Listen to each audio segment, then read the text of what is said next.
是否立即释放毒蜂啊？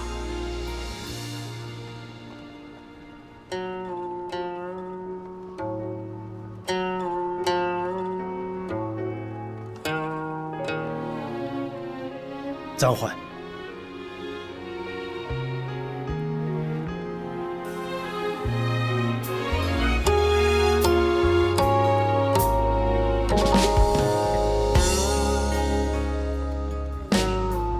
弦断了。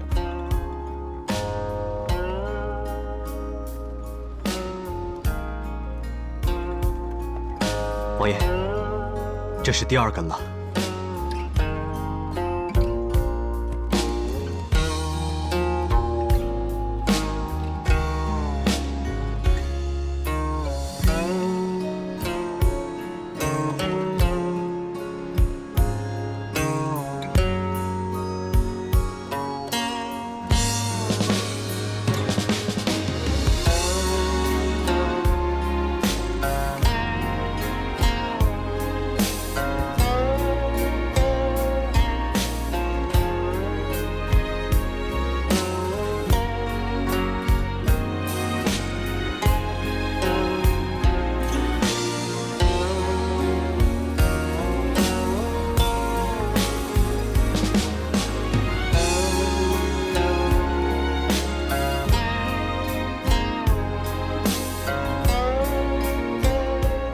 传令，退兵30里扎营。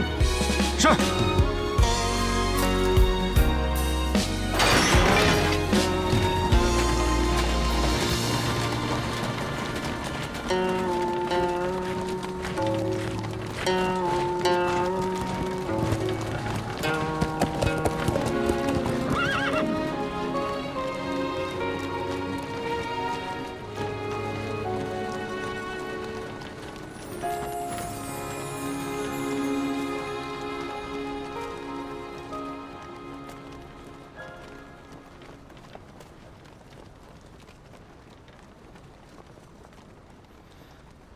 这就是你的御敌良策吗？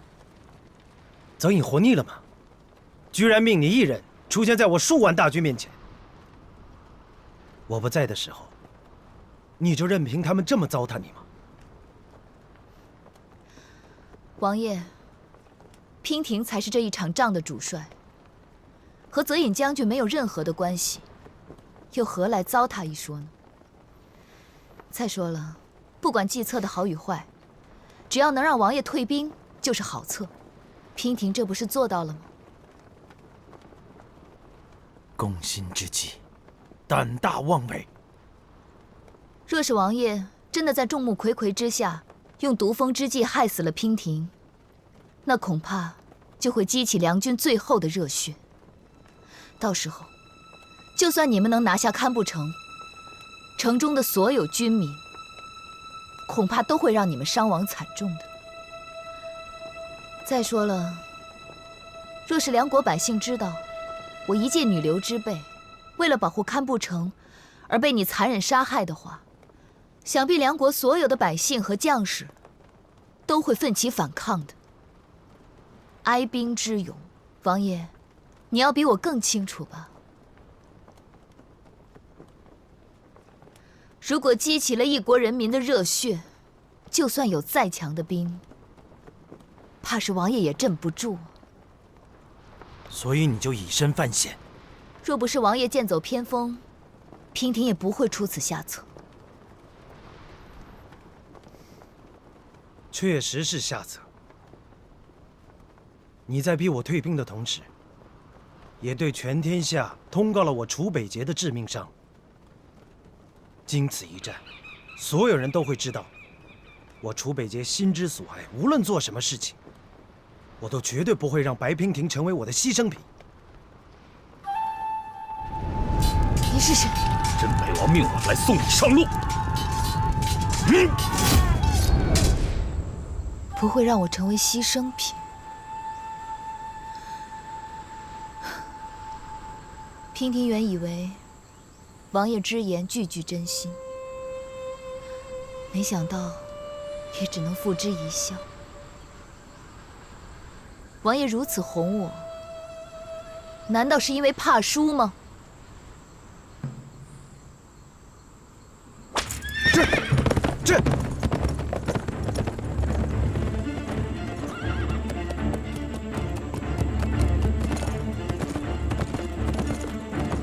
本王问你，晋梁大战与你何干？为什么要帮大梁人？大梁并没有去截杀大晋的商队，没有。没有。看来你已经知道谁是这场战争的幕后推手。若是大晋主公无心侵占，又有谁能推得动呢？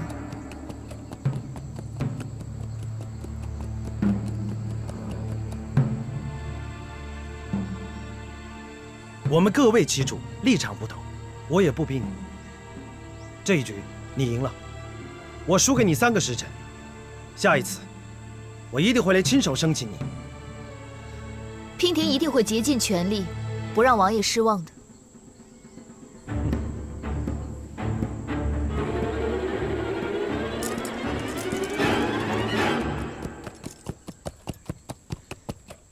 堪布城已经是一座空城了，而梁军也转移到百里茂林。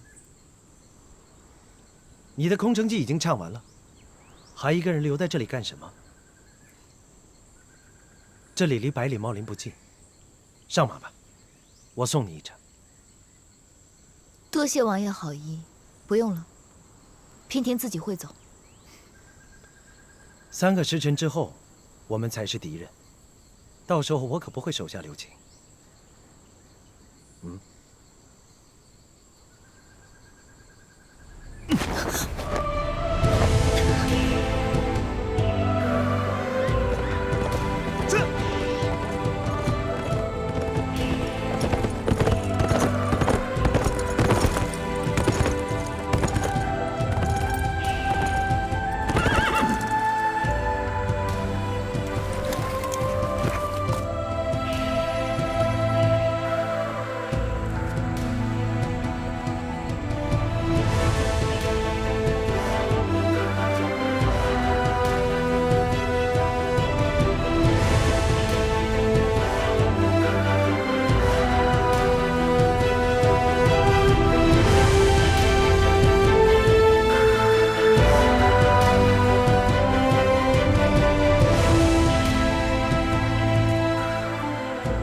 去吧，就送你到这儿了。我不跟泽英打招呼了，反正很快就能见面。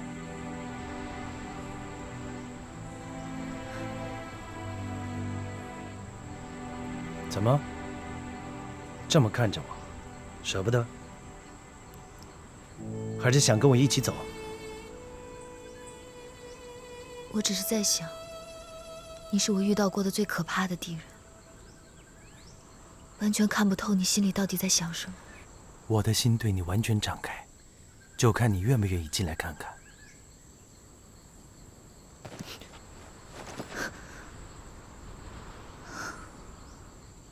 你看，你都不愿意来看，却抱怨看不透我心里在想什么。两军对垒，你我是双方主帅，还请王爷不要再胡言乱语。我对你说的每一句话都是真的。你好自为之吧。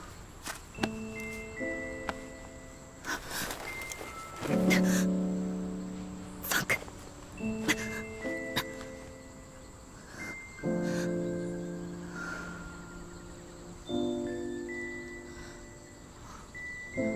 楚北姐，你救了我这么多次，我欠你的太多了。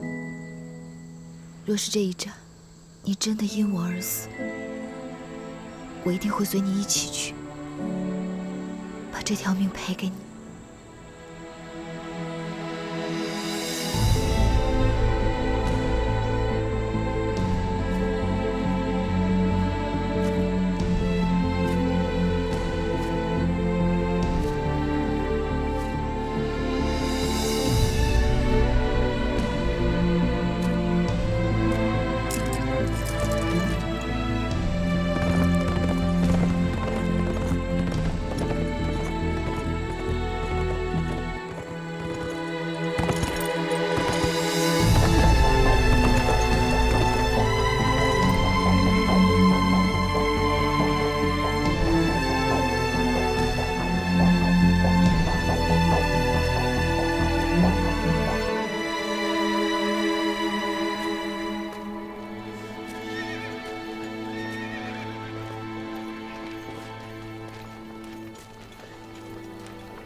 回来了。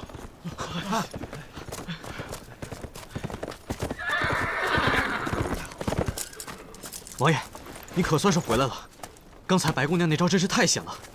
假如王爷出手，岂不给世人留下用毒物加害手无寸铁女子的印象吗？王爷一代名将，光明磊落，一旦蒙羞，那岂不是严重打击了我军上上下下如虹的气势吗？真想不到，白姑娘不出手则已，一出手便不留余地。还好你没有下令攻城。即使没有这些理由，本王也不会下令攻城。失去白娉婷，将是我楚北节最大的遗憾。区区一座堪布城，怎么能记他半根头发？不，那王爷，那咱到底打还是不打呀？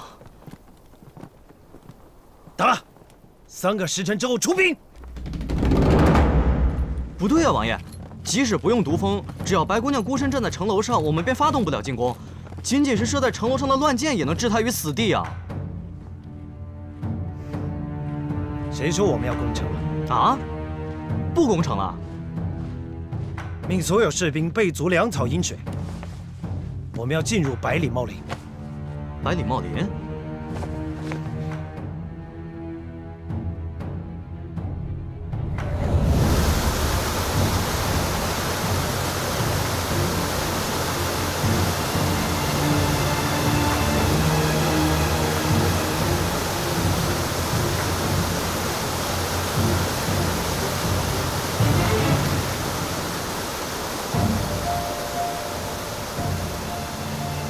默然，如果换成了你是梁军主帅，你会怎么应对晋军？王爷，行军打仗在外扎营，向来都选择靠近河流小溪的地方。为了方便士兵战马取水饮用，会抢先站稳水源，在水中下毒，让敌军失去战斗力。之后再利用山林掩护，分拨游击，阻止我军上山。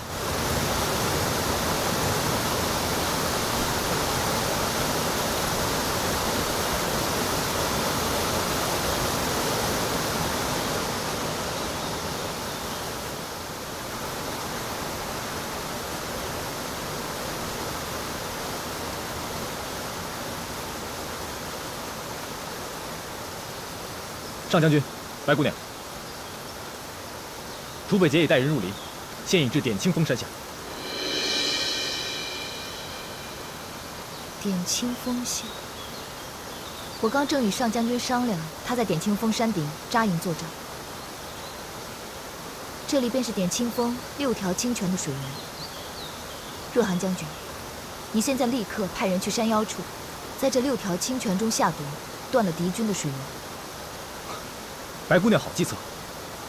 楚北节出入百里茂林，对当地的地势并不了解。我们在他们弄清楚之前，先在水中下毒，一旦断其水源，他们一定支撑不了多久。到时候无法找到无毒的水源，怕是军中只会奄奄一息，军心涣散。到时候我们在天色的掩护下率军杀入，也让楚北节尝尝我们大梁男儿的厉害。点清峰是百里茂林的制高点，也是山中所有水系的源头。梁军帅帐定会驻扎在山顶，传令下去，禁止任何人饮用山间泉水。战争，战的是人，算的是心。我这一招啊，若是用在别人的身上，定能成功；可若是用在楚北节的身上，我也没有几分把握。姑娘，为何用在别人身上可以，用在楚北节身上就不行呢？只因为他是楚北节啊。若我们的对手不是楚北节，早就不用在这里苦战了。百里茂林沿堪布山脉延绵近百里，范围极广。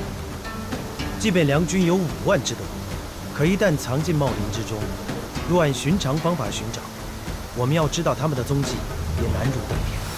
楚北节思虑周全，他出来堪布，就在百里茂林吃了我一次亏，之后就立刻想到用百里茂林来反攻，还想到了用毒蜂攻城这个计策，害我们险些中计。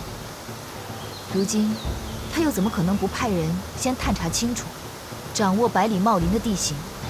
默然，你将我军兵力分为6支，互为养护，互通信息。分别沿点清风的6条水脉建立营地，但不能扎营。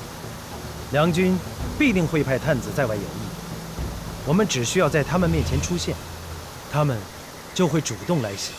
等蛇出洞，给他一个迎头痛击。若是我们以为仅仅占据了一个水源就能让楚北节栽跟头，那今晚被俘的可能就是我们。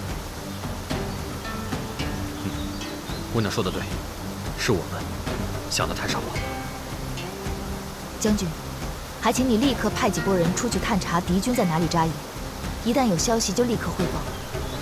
越是在这个时候，我们就越是要仔细小心。王爷，这是诱敌之计，风险也未免太大了吧？即便我军沿着河流建造营地，这也只是在撞运气，更不可能知道他们在短时间内会攻击我们。王爷，此计最适合与敌军周旋，但是我们的粮草和饮水都很有限，一旦耗尽，岂不是正中敌人的下怀吗？王爷，为什么不速战速决？如果能不战而速决，岂不更好？不战速决？除此之外，我军还应该派出小股的队伍，在山林里四处散开，去搜索敌军的踪迹。一旦发现敌营，就从四面八方开始骚扰，这样也可以模糊敌军的视线，让他们不知道我们到底在哪里扎营。在骚扰之下，也可以让敌军分身乏术，以拖延时间。我们已经切断了敌军的水源，再加上这样的拖延战术，此战便已胜了大半。若寒明白。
白姑娘，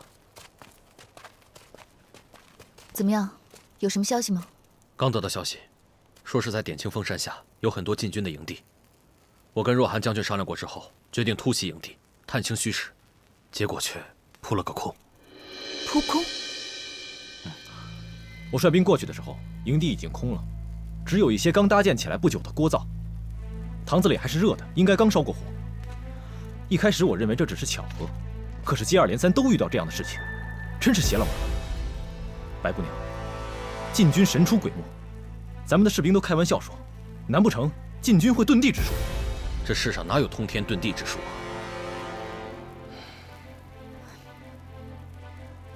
不对。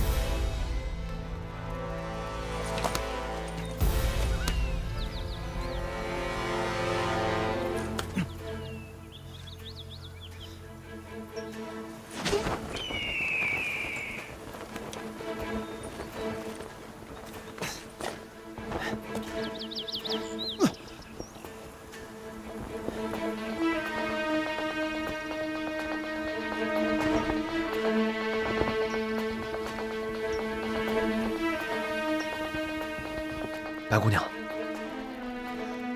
他们一定是在掩护谁。掩护？掩护？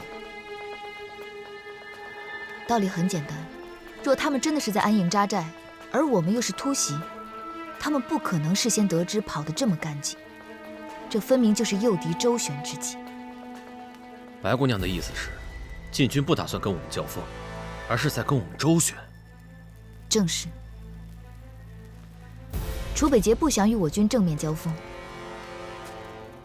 可他们的手里又没有了洁净的水源，只有粮食，他们也撑不了多久。拖延对敌军来说并非上策，除非他们是在声东击西，吸引我们的注意力。他们到底是在掩护谁呢？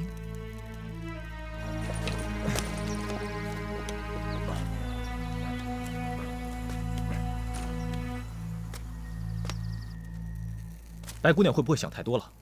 说不定只是敌方的哨探比较厉害，早就已经探知了我军驻扎的地方，从而得知我军的动向呢？不怕一万，就怕万一。既然楚北捷已经猜到了我们在水源中下毒，就必然会猜到我们定会给自己的军士留下水源。而这一路算上来，真正的点清风水源上游就是这点清风山顶。如果我是楚北捷，必会直指着点清风山顶而来。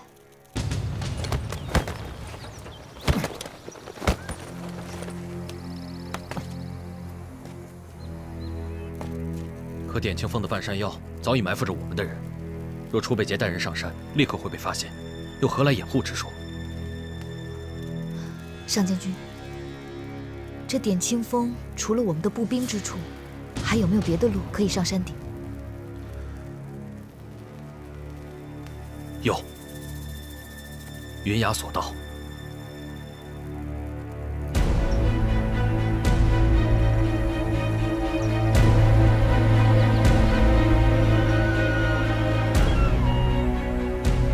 云崖索道直通点清峰峰顶，但索道狭窄，再加上山间湿滑、峡谷风大，十分危险，早已被废弃。如今只是猿猴蚁兽的捷径，要想过军队，是万万不可能的。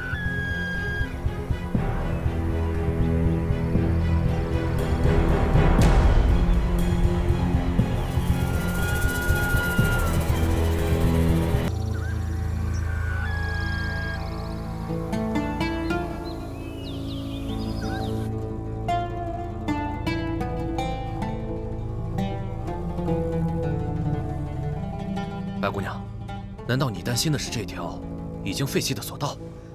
于旁人无用，可于楚北捷倒是未必。我们身处的点清峰顶，虽然占了一定的优势，有重重保护，可唯一的弱点就是无法屯兵，不堪一击。一旦敌军攻上来，我们就会变得非常被动。所以，既然有这条索道，我们就不得不防。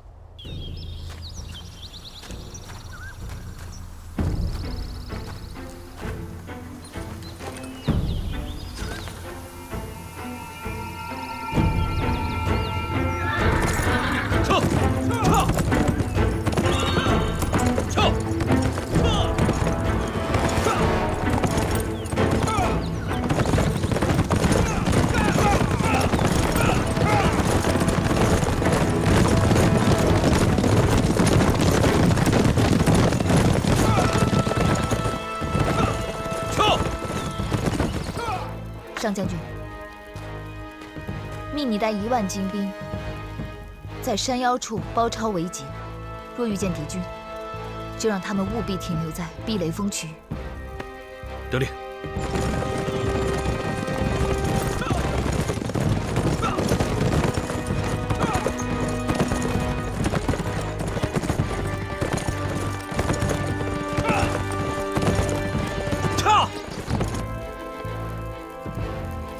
若寒将军，末将在。你另派100精兵去割断云崖索道，不要让敌军上点清峰顶。是。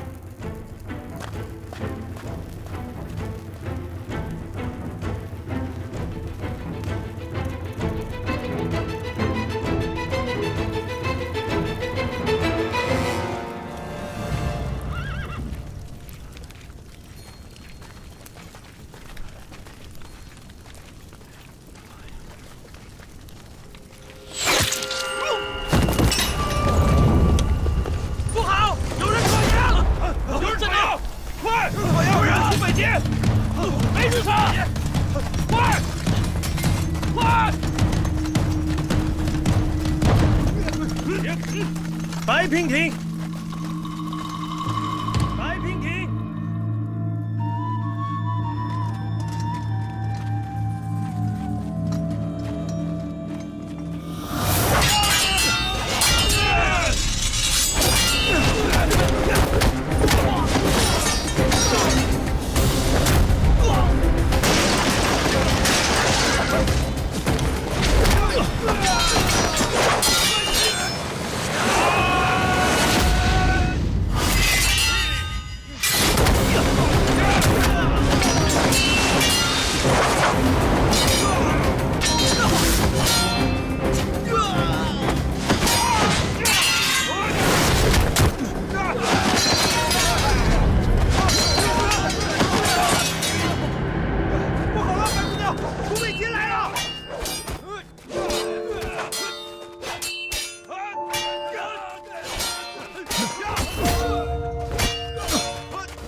深渊。你若跳崖，禁烟的5年契约立即失效，不管是良是烟，将被我夷为平地。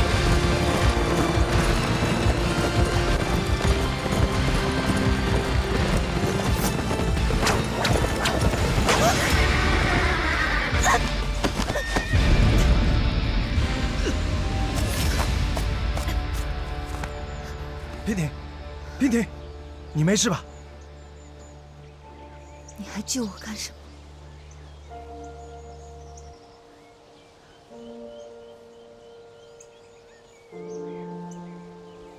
我跟你说过多少次了，你的命是我的，谁允许你这么做？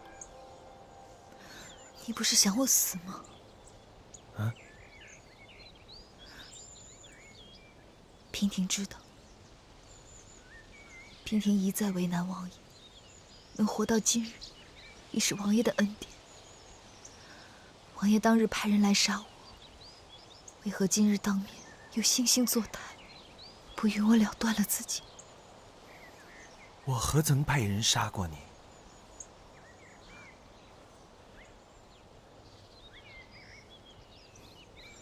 此事我无法跟你解释，但这次我是为你而来。你要是不相信我，你就先杀了我。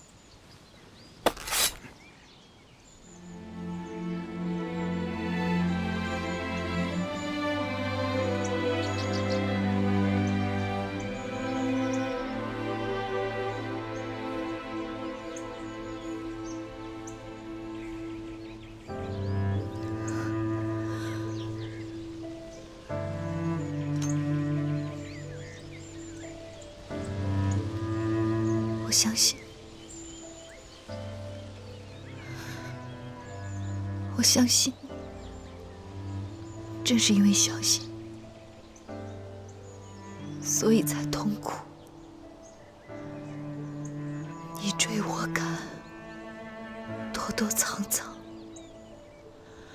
何时才能停歇？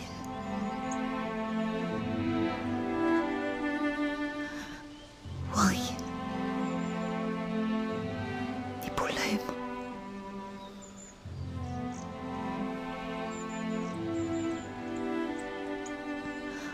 我终于把我要说的话都说出来了。娉婷累了，娉婷真的好累。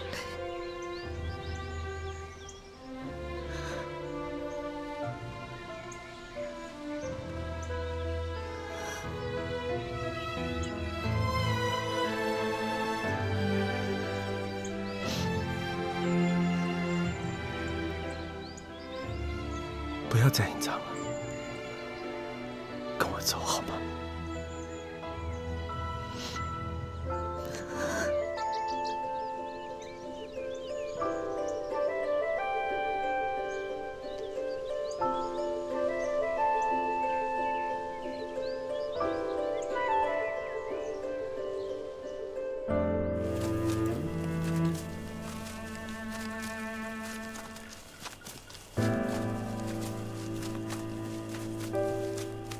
摔的地方还疼吗？怎么，还在生气？胜负乃兵家常事，输给我，也没有什么不好意思的。我能问问你军中之事吗？问吧。你打算如何处置泽隐将军？他是我的朋友。我有说过要处置他吗？我若是要处置他，我怎么孤身一人独闯云崖索道？我早就知道你们会在水中下毒，全军发动突击，我才偷偷的来取你的营帐。所以你做的这一切，都是为了避免杀戮。你不也是？以一人之力护一城之人，天下怕再也找不到一个女子能有你这般胆识。我这命真是……你的命怎么了？太好了。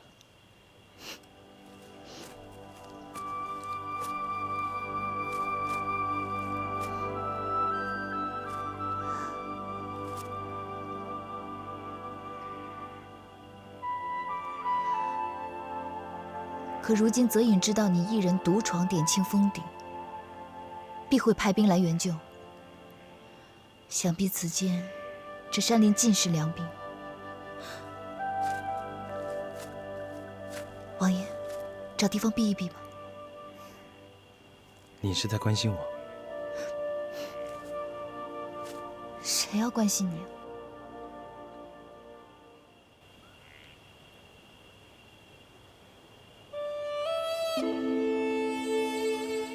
你还记得你曾经对月起誓吗？当然，当时你真的吓到我了。我想，你要么是身负重伤胡言乱语，要么你就是色迷心窍的登徒子。哪有人认识2天就赌咒发誓的？你以为我在开玩笑？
不是认识2天，这誓言20年前就已经在我心里许下。这20年里，楚北杰从没忘记过。你看着我的眼睛，白娉婷，我楚北杰今生只爱你一人，不离不弃，生死相随，月下盟誓，永不相负。娉婷愚昧，直到以为这一生再也见不到你，才知道自己错过了什么。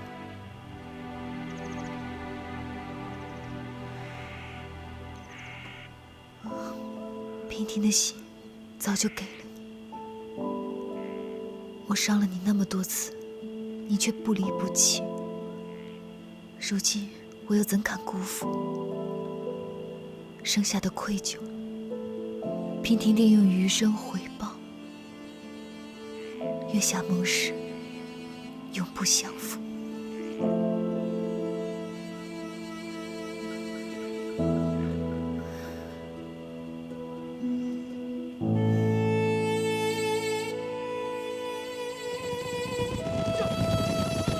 撤！撤！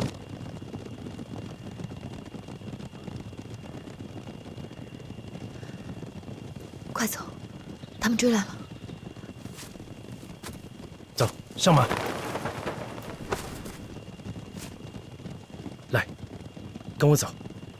从此你不姓白，随我姓楚。北杰，有你一声北杰，什么都值了。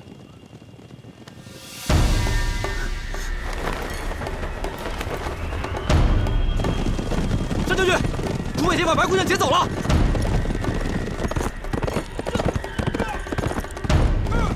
一定把白姑娘给我救回来！撤！快，跟上！快！糟了，他们快追上来了。让他们追吧，就是千军万马、刀剑相向，我也不在乎。你在我怀里就好了。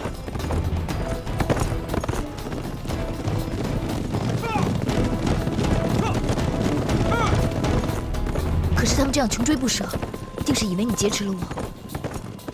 我得去拦住他们。你一个人更容易脱身，放我下去。白娉婷，你总是说一套做一套，当着本王花言巧语。片刻有出尔反尔，是谁说的再也不离开本王？现在又说要我一个人脱身，我已经上了一次当，不会再上第二次。坐好了，站！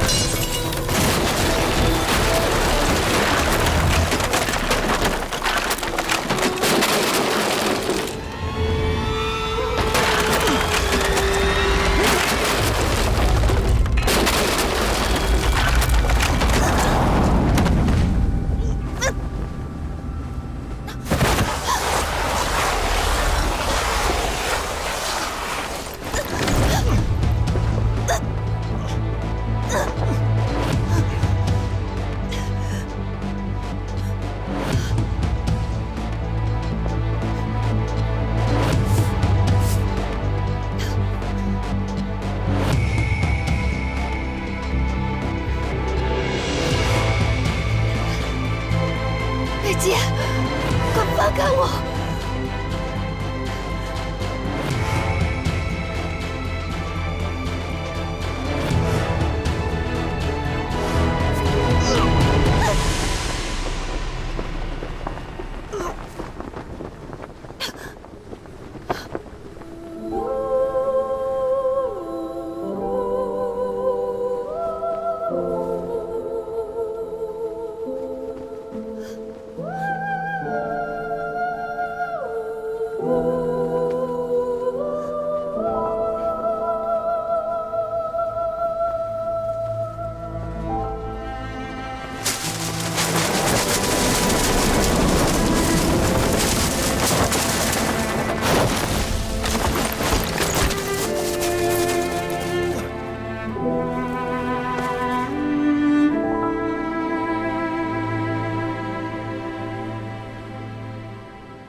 白姑娘，白姑娘！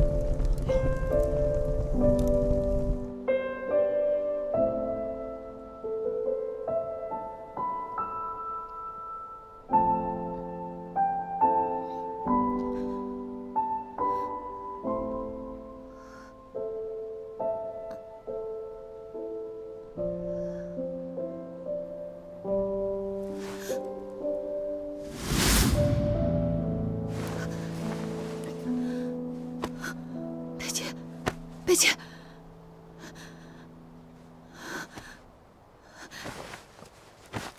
贝姐，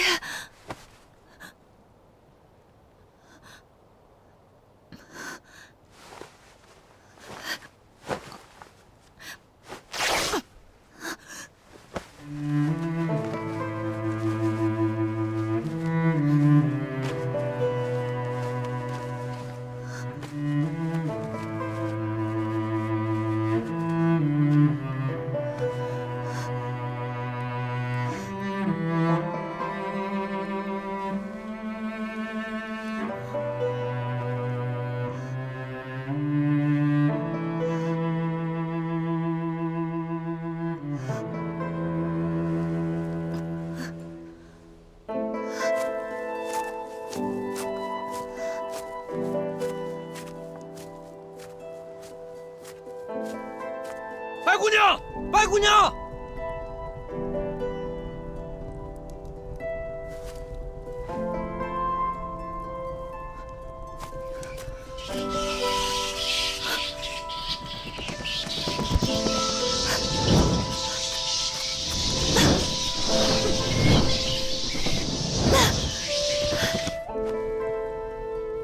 下面有火光，他们应该还活着，快，绳索！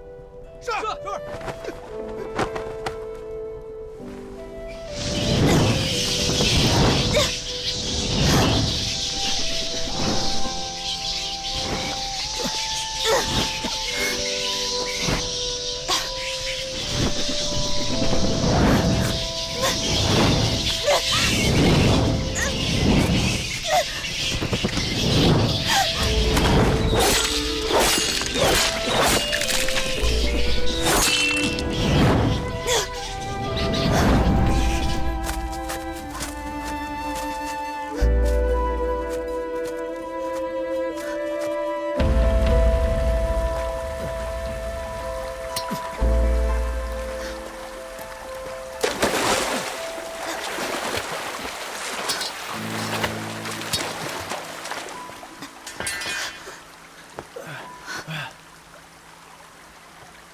回事？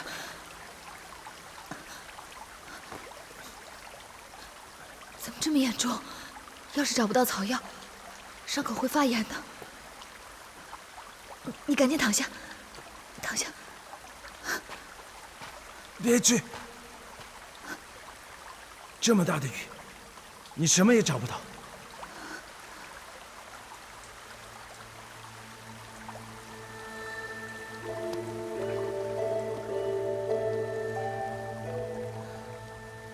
我死不了，没事。可是，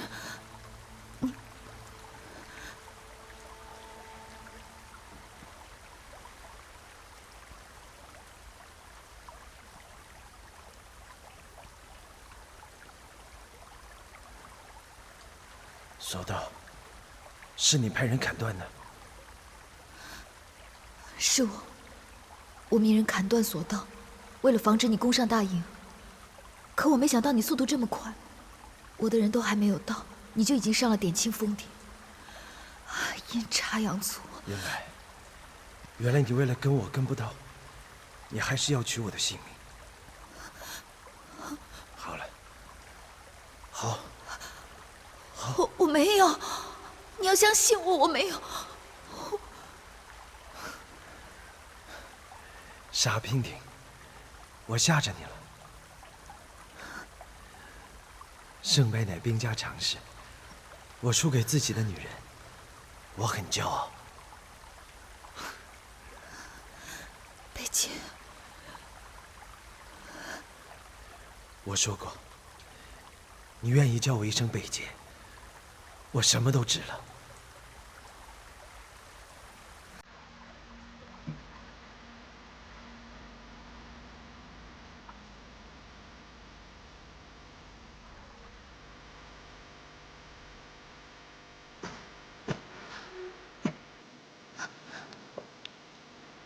你烧得好厉害，你真的很美。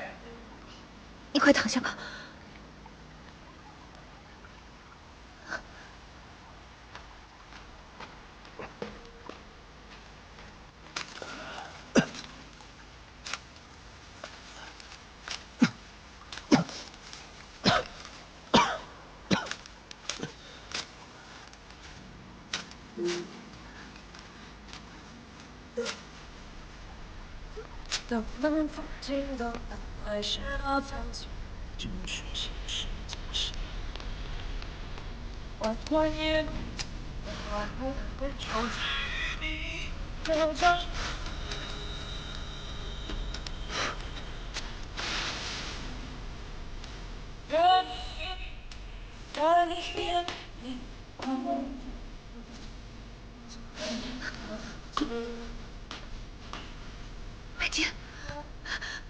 贝姐，贝姐，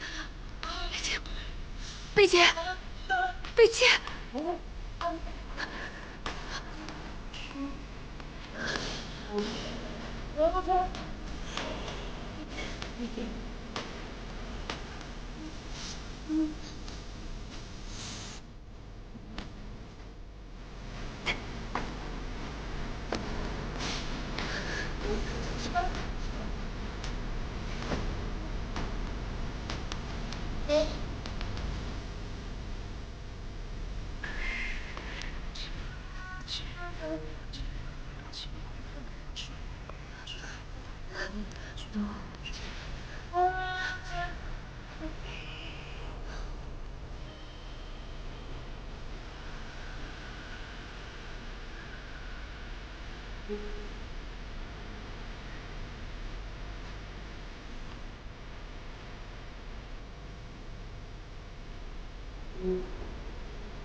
娉婷，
从今以后，平定新主。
娉婷，干嘛？让我看看你。你的衣服早都干了，赶紧穿上吧。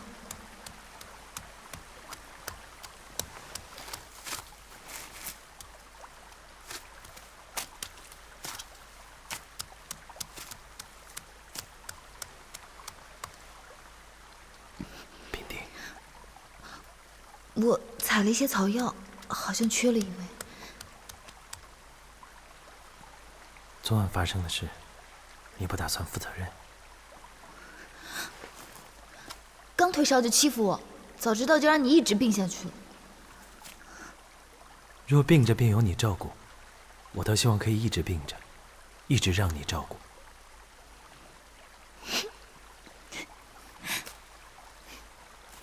你笑什么？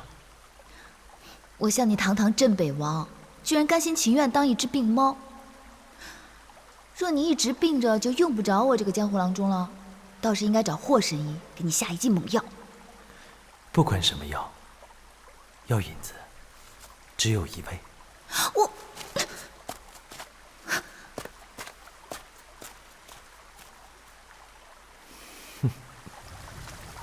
白姑娘，白姑娘，白姑娘，白姑娘，白姑娘，白姑娘，白姑娘，白姑娘，白姑娘，白姑娘，白姑娘，白姑娘，白姑娘，白姑娘，白姑娘，白姑娘，白姑娘，白姑娘，白姑娘。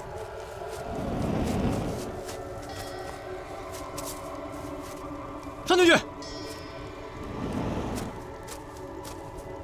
这有很多蝙蝠尸体，还有大火烧过的痕迹，想必就是我们在悬崖上看到的火光。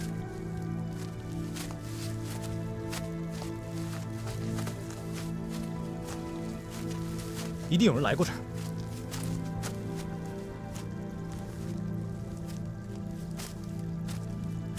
这些枯木堆也不像是自然形成的，是人为堆起来的。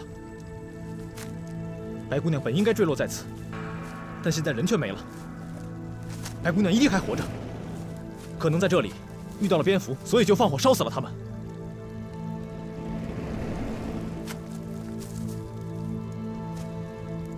这只蝙蝠断骨整齐，一看就是个用剑高手。放火的不一定是白姑娘，也有可能是楚北杰。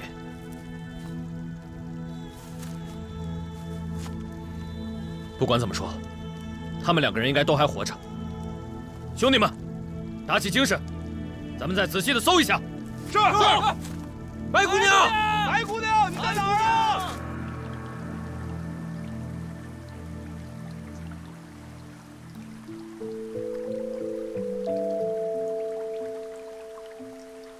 美人如玉，青丝如瀑。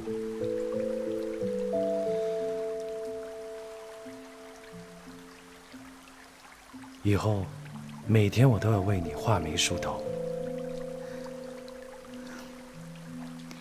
你一个大将军，成日里不想着带兵打仗，却想着为女人梳头，这要是传出去啊，恐怕大晋上下都要笑你。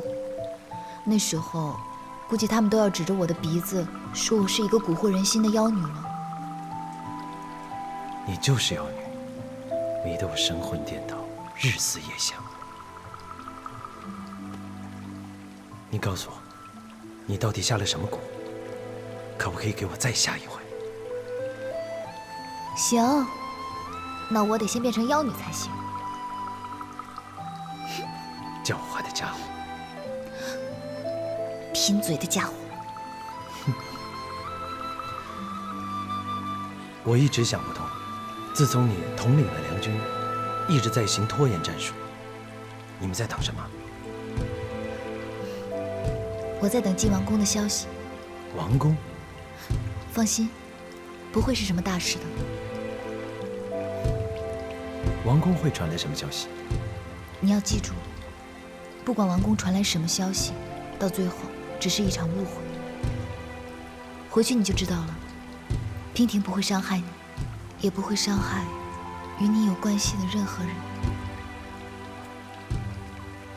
王爷，回去吧，回去看看我真实的心意。有一点我很清楚，我想要跟你在一起，我就不能是大晋的镇北王，你也不能是晋安王府的白娉婷。接下来的每一步，都要好好考虑。白姑娘，白姑娘，哎，你们今天在哪找找？是。白姑娘，我去看看。白姑娘，你在哪儿啊？你们几个去那边。是。白姑娘，白姑娘，在哪儿啊？白姑娘，白姑娘，白姑娘，是梁军。怕是让他们找到你，连我也护不住你。我先迎出去，他们找到我之后，应该不会继续大范围搜索。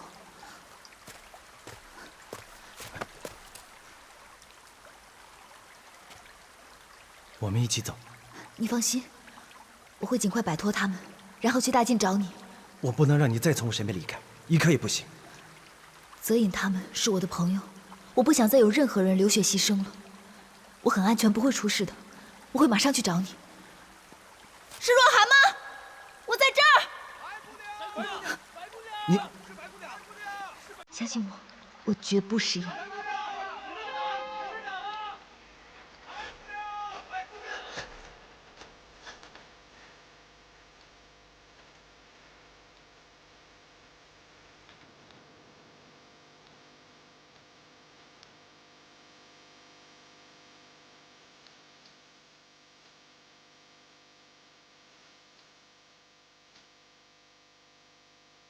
别让我等太久。好。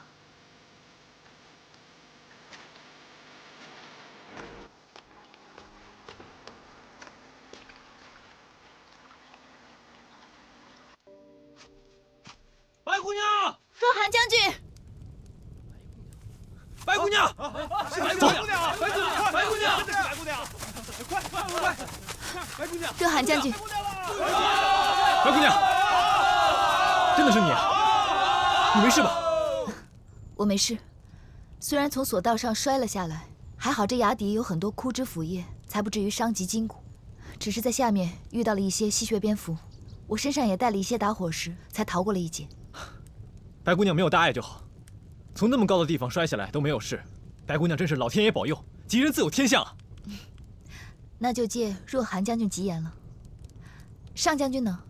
啊，末将与上将军分头寻找，只怕这会儿上将军还在山上寻找。啊，那赶紧派人去禀报上将军吧，别让他等太久了。我们按原路返回，赶紧回军营。是。传令，收兵整队，我们送白姑娘回营。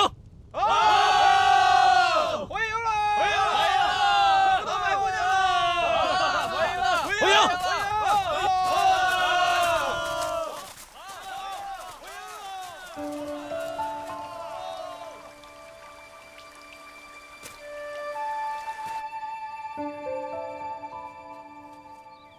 白姑娘，末将已经派快马回营禀报，上将军得知白姑娘平安无事，十分高兴啊，说晚上率领全军为白姑娘庆祝。上将军有心了，不必如此费心。哎，怎么会呢？上将军都说了，这次晋梁大战，若没有白姑娘主持大局，镇守帅营，都不知道会变成什么样子。更何况，姑娘甘愿与敌军主帅同归于尽。同归于尽？啊，呸！你看我这张笨嘴，姑娘这不是好好的吗？末将的意思是，姑娘果敢刚强，能及常人所不能及，就连我们这些男子汉，都自愧不如。为姑娘庆功，那是理所应当。再说军中的将领仰慕您已久，大伙儿高兴还来不及呢。热寒将军过奖了，姑娘当得起如此赞誉。只可惜，到底还是我们让姑娘受了委屈。如果末将的速度能够再快一点，姑娘可能就不必受如此大的惊吓，所幸周全无事。热寒将军言重了，两军交战本来就是动一丝则牵全身，要错也是娉婷的错。热寒将军接令之后没有任何的过错，请将军不要把过错都归到自己身上。白姑娘不必替若寒推辞，若寒哪是那种会把错往自己身上揽的人。既然我认错，那一定是错。您交代末将去切断云崖索道，可末将动作还是没有储备结快。在我们做好准备之前，他就已经过了索道，竟让他直入大营，还掳走了姑娘。还是要多谢各位将士齐心协力。白姑娘，我们的人一直没有找到储备节，他与你一起跌落山崖，你可知他的下落？他是不会死的。山下今年累积的枯叶救了我，也同样会救了他。若寒将军也不必再派人去找了，秦军很快就会撤兵的。白姑娘，这话有几成把握？